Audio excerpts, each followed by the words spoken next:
بسم اللہ الرحمن الرحیم۔ تراویح نہ پڑھنے کی سب سے بڑی وجہ یہ ہے کہ یہ رسول خدا کے زمانے میں نہیں تھی۔ جسے تراویح کہا جاتا ہے اصل میں یہ تراویح نہیں بلکہ قیام رمضان ہے یا نماز شب ہے یا قیام اللیل ہے۔ نماز تہجد جو پڑھتے ہیں نا اسی کو قیام رمضان کہتے ہیں، اسی کو نماز شب کہتے ہیں، اسی کو قیام اللیل کہتے ہیں، اور اسی کو دوسرا نیا نام دیا ہوا نماز تراویح کہتے ہیں۔ یہ تراویح رسول خدا کے زمانے میں نہیں تھی بلکہ یہی نماز تہجد کی رسول خدا پڑھتے تھے۔ اس کے لیے میں اب آپ کو موطا امام مالک کا حوالہ دینے لگا ہوں۔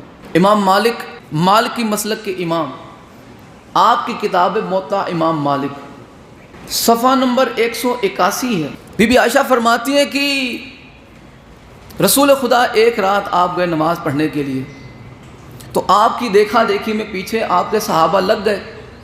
اب دوسرے دن یہ بات عوام میں تھوڑی پھیل گئی تو دوسرے دن نمازی اور بڑھ گئے، تیسرے دن بات اور پھیلی، نمازی اور بڑھ گئے، چوتھے دن رسول خدا آئی نہیں۔ چوتھی رات کو رسول خدا نماز پڑھنے کے لیے مسجد نبوی میں تشریف نہیں لائے، اور یہاں تک کہ صحابہ کا شور جو ہے، آواز رسول خدا کے حجرے تک پہنچنے لگی کہ ہیں رسول خدا آئے نہیں آئے، آ رہے ہیں نہیں آ رہے ہیں، آئیں گے نہیں آئیں گے، یہ شور سرکار سن رہے ہیں مگر آپ باہر تشریف نہیں لائے۔ یہاں تک کہ نماز فجر کا ٹائم ہو گیا، آپ باہر تشریف لائے۔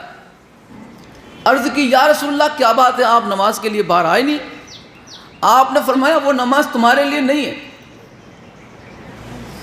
مجھے خطرہ اس بات کا لاحق ہوا کہیں ایسا نہ ہو کہ یہ نماز بھی امت پہ واجب کر دی جائے، اس خوف سے میں نے تمہارے ساتھ نماز نہیں پڑھی۔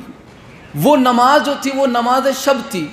اب دوسرا حوالہ ہے بخاری شریف سے، تو بڑی بڑی کتاب ہے یہاں پہ، ٹھیک ہے۔ حضرت ابو ہریرہ سے روایت ہے کہ رسول اللہ نے فرمایا کہ جس شخص نے ایمان کے ساتھ اور ثواب کی نیت سے رمضان میں قیام کیا تو اس کے پہلے سب گناہ معاف کر دیے جاتے ہیں۔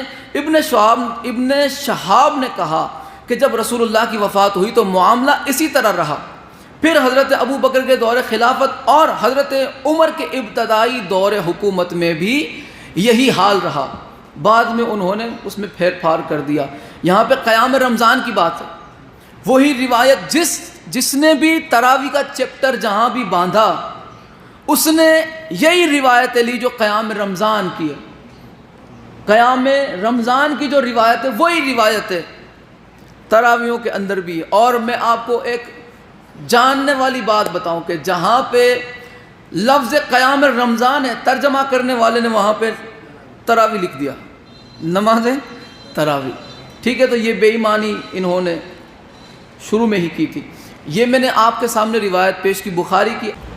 اب دیکھیں مصنف ابن ابی شیبہ، ہم تراویح کیوں نہیں پڑھتے؟ یہ رسول اللہ کے زمانے میں یہ چیز نہیں تھی، بعد میں یہ وجود میں آئی، اور خلاف شریعت مصطفیٰ رسول اللہ کے طریقے کے خلاف اسے وجود میں لایا گیا۔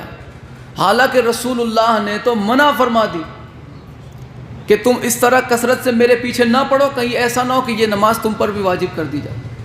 اب یہاں پہ مصنف ابن ابی شیبہ جلد 2 صفحہ نمبر 674 دیکھیں، یہاں پہ حضرت اعمش فرماتے ہیں کہ حضرت ابراہیم، حضرت علقمہ اور حضرت اسود لوگوں کو فرض نماز پڑھاتے تھے لیکن تراویح کی امامت نہیں کراتے تھے۔ اس کے بعد اگلی جو روایت ہے وہ بڑی حیران کر دینے والی ہے۔ حضرت عمر بن عثمان فرماتے ہیں کہ میں نے حضرت حسن سے سوال کیا کہ اے ابو سعید، رمضان میں لوگ تراویح پڑھتے ہیں، آپ کا کیا خیال ہے کہ میں لوگوں کے ساتھ پڑھوں یا اکیلا پڑھوں؟ تو انہوں نے فرمایا کہ تم خود پڑھو، تم خود قرآن پڑھو، یہ مجھے اس بات سے زیادہ پسند ہے کہ تم کسی اور کے پیچھے قرآن سنو۔ اب یہاں پہ اگلا ایک باب ہے جس کا نام ہے جو حضرات نفل نماز مسجد کے ایک کونے میں پڑھا کرتے تھے۔ ایک طرف جماعت ہو رہی ہے اور دوسری طرف کونے میں، یعنی کہ ایک طرف تراویح کی نماز جماعت کے ساتھ ہو رہی ہے لیکن کچھ حضرات ایسے بھی ہیں کہ جو کونے میں اپنی نماز الگ پڑھتے ہیں۔ اچھا وہ کون ہے؟ اب آپ دیکھیں اس میں ایک لفظ ہے، آپ سنیں گے تو آپ بحال ہو جائیں گے، موج آ جائے گی آپ کو. کیا لفظ ہے؟ یہاں پہ ترجمہ کرنے والے نے ایک لفظ استعمال کیا کہ حضرت ابراہیم فرماتے ہیں کہ درویش لوگ مسجد کے ایک کونے میں نماز پڑھا کرتے تھے جبکہ امام لوگوں کو تراویاں پڑھا رہا ہوتا تھا. درویش لوگ الگ سے اپنی نماز پڑھتے تھے، اپنی نفل نماز پڑھتے تھے. اگلی روایت یہی 7809 مصنف ابن ابی شیبہ کہ حضرت ابراہیم فرماتے ہیں کہ امام لوگوں کو تراویاں پڑھا رہا ہوتا اور درویش لوگ مسجد کے گوشے میں اپنی نماز پڑھ رہے ہوتے تھے. یعنی جن کا درویشوں سے تعلق ہے کم سے کم ان کا تراویوں سے تعلق نہیں ہوتا.